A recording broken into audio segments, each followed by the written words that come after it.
Assalamualaikum warahmatullahi wabarakatuh. Saya Nindya Tifazaro dengan NIM akhir 159 akan menjelaskan terkait pedoman pemidanaan berdasarkan UU Nomor 1 Tahun 2023 atau Kitab Undang-Undang Hukum Pidana yang terbaru. UU Nomor 1 Tahun 2023 itu sendiri mengatur pedoman pemidanaan untuk memberikan arahan kepada para hakim dalam memberikan putusan yang seadil-adilnya bagi para pelaku kejahatan dan mempertimbangkan juga aspek atau persepsi dari para korban atas pelaku kejahatan pidana tersebut, yang dimana lebih khususnya pada pasal 53 hingga pasal 56 menekankan nilai-nilai seperti keadilan restoratif, perlindungan masyarakat, dan pembinaan bagi para terpidana. Sebelum lebih jauh membahas terkait pedoman pemidanaannya, mari kita membahas terkait tujuan pemidanaan itu sendiri, yang mana terdapat pada pasal 51 UU Nomor 1 Tahun 2023 yang menetapkan 4 tujuan pemidanaan secara eksplisit. Yang pertama, pencegahan tindak pidana. Yang kedua, rehabilitasi terpidana. Ketiga yaitu pemulihan keseimbangan, dan yang terakhir ada pemenuhan rasa keadilan masyarakat. Tujuan ini menggantikan pendekatan retributif KUHP lama dengan orientasi restoratif dan reintegratif, memastikan pidana lebih proporsional serta humanis bagi para korban pidana. Pencegahan tidak pidana sendiri bertujuan untuk mencegah pengulangan kejahatan melalui penegakan norma hukum, melindungi dan mengayomi masyarakat dari ancaman yang bisa terjadi kapan saja. Norma ini mencakup efek jera bagi masyarakat luas dan khusus bagi pelaku yang berpotensi melakukan tindak pidana, dengan pidana sebagai payung hukum yang tegas untuk memberikan sanksi pada para pelaku. Contoh kasusnya sendiri yaitu seorang pengemudi yang mabuk menyebabkan kecelakaan ringan dan didenda hukuman 10 juta rupiah dan cabut SIM sementara. Hukuman ini mencegah residivisme pribadi dan edukasi publik via berita media, dengan melindungi pengguna jalan lain agar lebih berhati-hati dalam berkendara. Lalu selanjutnya ada rehabilitasi terpidana. Fokus pada pembinaan dan pembimbingan agar terpidana menjadi anggota masyarakat yang baik dan berguna setelah atau selepas dia keluar dari penjara dan menyelesaikan hukuman penjaranya. Yang mana rehabilitasi itu sendiri dilakukan melalui reintegrasi sosial pasca hukuman. Ini menekankan keadilan rehabilitatif yang menghindari pidana destruktif seperti penjara panjang untuk kasus-kasus ringan seperti pelaku pencurian makanan karena kelaparan, yang mana dijatuhi pidana bersyarat dengan pengawasan 6 bulan plus pelatihan kerja. Terpidana juga ikut program keterampilan lalu pulang ke keluarganya. Dan dengan begitu, hal-hal yang dilakukan oleh terpidana dapat menghindari label kriminal permanen. Yang selanjutnya ada pemulihan keseimbangan, yang mana maksudnya ialah menangani konflik akibat tindak pidana dengan memulihkan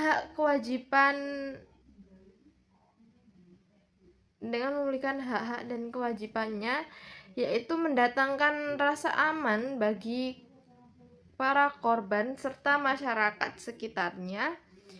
Melalui pendekatan restoratif ini, prioritasnya melalui mediasi dan kompensasi atas retribusi semata. Contoh kasusnya sendiri ada penggelapan dana koperasi kecil oleh bendahara, yang mana itu bisa diselesaikan via pengembalian dana penuh plus permintaan maaf di depan para rekan kerja atau masyarakat sekitar yang merasa dirugikan oleh orang yang menggelapkan dana koperasi tersebut. Dengan begitu, korban pulih dari kerugian, lalu terpidana juga terlepas dari rasa bersalah, serta masyarakat sekitar merasa lebih aman dan dapat mempercayai kembali terpidana yang sebelumnya akan menjadi terpidana tersebut. Yang terakhir ada pemenuhan rasa keadilan, yang dimana di sini maksudnya ialah memenuhi tuntutan keadilan masyarakat secara proporsional atau secara hukum yang berlaku, tanpa berlebihan atau dikurangi sedikit pun. Agar rasa bersalah terpidana terbebas sekaligus kepuasan publik terpenuhi. Hal ini diseimbangkan oleh kepentingan semua pihak tanpa merendahkan martabat manusia seperti bunyi pada pasal 52, yaitu pemidanaan tidak dimaksudkan untuk merendahkan martabat manusia. Contoh kasusnya sendiri yaitu korupsi proyek desa skala kecil yang memiliki kerugian 50 juta, di mana di situ pelakunya dihukum penjara 2 tahun plus denda ganda dan kerja sosial restorasi infrastruktur. Dengan begitu, masyarakat puas karena pelaku bertanggung jawab secara nyata karena ada aksinya dan sudah memperlihatkan dampaknya secara nyata. Yang selanjutnya adalah terkait prinsip dan pedoman dasar pemidanaan pada UU Nomor 1 Tahun 2023 yang terdapat pada pasal 53 sampai 54, yaitu menekankan proporsionalitas, keadilan restoratif, dan pertimbangan fakta untuk memastikan vonis hakim adil serta adaptif terhadap konteks kasus yang sedang ditangani oleh para hakim itu sendiri. Pada pasal 53 merumuskan 4 prinsip dasar, yaitu pidana proporsional dengan berat pelanggaran, tidak kurang, tidak lebih, sesuai dampak pada korban dan masyarakat. Kedua, memprioritaskan keadilan restoratif, yaitu memulihkan hubungan rusak via mediasi, bukan hukuman balas dendam. Yang ketiga ada melindungi masyarakat dari ancaman berulang sambil menjaga martabat terpidana. Dan yang terakhir ada pertimbangan nilai budaya dan adat setempat untuk pidana adaptif. Prinsip-prinsip ini mencegah pertimbangan subjektif para hakim agar nantinya diharapkan para hakim dapat memberi putusan seadil-adilnya dengan objektif dan tidak subjektif. Selanjutnya pada pasal 54 ayat 1 mewajibkan 10 pertimbangan fakta, yaitu motif pelaku, besar kerugian material atau imaterial. Yang ketiga, sikap terpidana saat proses, lalu riwayat kriminal, usaha korban memulihkan diri, serta kondisi ekonomi dan sosial semua pihak. Dalam hal ini, penyesalan tulus yang dilakukan oleh pelaku dapat menjadi pertimbangan untuk meringankan hukumannya yang sebelumnya mungkin lebih berat daripada putusan terbarunya, dengan kerjasama penyidikan secara penuh, kompensasi sukarela sebelum vonis, dan motif-motif yang benar-benar diperiksa secara transparan, di mana contoh kasusnya mungkin seperti yang sebelumnya sudah saya singgung terkait bendahara koperasi yang menggelapkan dana koperasi sebesar 30 juta dengan motif tekanan keluarga untuk meringankan beban keluarganya. Tapi dikarenakan adanya residivisme di mana itu menjadi memberatkan si pelaku divonis kurungan 1 tahun bersyarat dengan pengembalian dana full sepenuhnya serta kerja sosial restorasi koperasi. Untuk koperasi sendiri pada pasal 56 ada pertimbangan ukuran perusahaan yang dimana polusi sungai oleh pabrik kecil dihukum denda 500 juta plus program remediasi plus pelatihan karyawan, bukan bubar total agar karyawan tak menganggur. Ini efektif tanpa destruktif. Prinsip pasal 53 sampai 54 mewujudkan pemidanaan humanis dan terukur yang mana siap diimplementasi pada tahun 2026. Selanjutnya ada jenis pidana dan penerapannya, yaitu pada buku ke-1 KUHP diklasifikasikan pidana pokok yaitu mati, penjara, kurungan, dan denda. Di mana ada tambahan pada klasifikasi pidananya yaitu pencabutan hak, pencabutan hak dan perampasan. Pedoman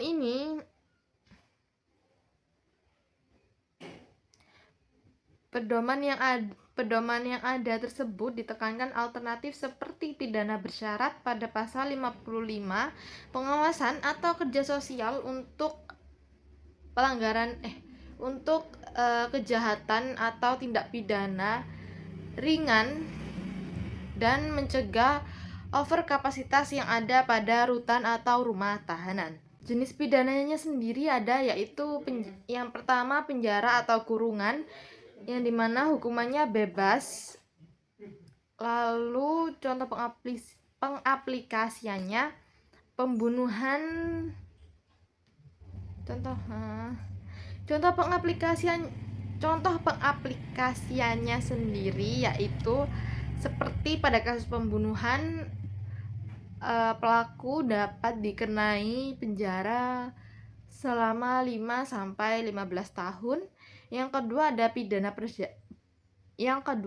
pidana bersyarat yaitu pengawasan dan syarat kompensasi seperti pada contohnya pencurian kecil yang dimana di situ dapat sanksinya dilakukan, yang dimana di situ sanksi yang diberikan kepada pelaku bisa berupa pengembalian dana yang sudah dicuri secara full tanpa dikurangi sedikit pun oleh pelaku.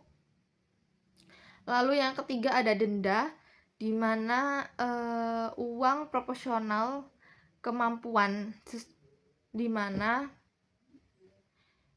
yang ketiga ada denda, di mana biasanya ini sesuai proporsional kemampuan pelaku, yaitu contohnya lalu lintas. Siapapun yang melanggar aturan lalu lintas di jalanan dapat dikenai 1 sampai 50 juta rupiah sesuai pelanggaran yang dilanggar oleh orang tersebut. Dan yang terakhir ada cacat hak atau rampas barang, di mana contoh kasusnya yaitu pengemudi yang mabuk dapat dirampas haknya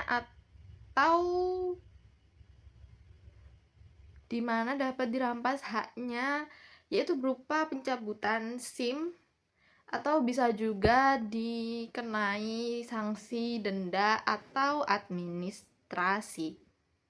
Dan yang terakhir ada implikasi praktis pada masa depan. Implikasi pedoman ini yaitu hakim punya panduan yang mengurangi subjektivitas atau mendukung restoratif flow yang progresif. Namun tantangannya sendiri butuh pelatihan masif oleh Mahkamah Agung atau MA dan peraturan pemerintah yang berwenang. Rekomendasinya sendiri ialah sosialisasi ke jaksa atau pengacara via e-learning.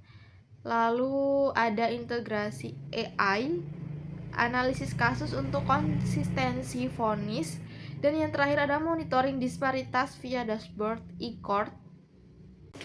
Mungkin itu rekomendasi yang bisa saya berikan. Cukup sekian, kurang lebihnya mohon maaf. Wassalamualaikum warahmatullahi wabarakatuh.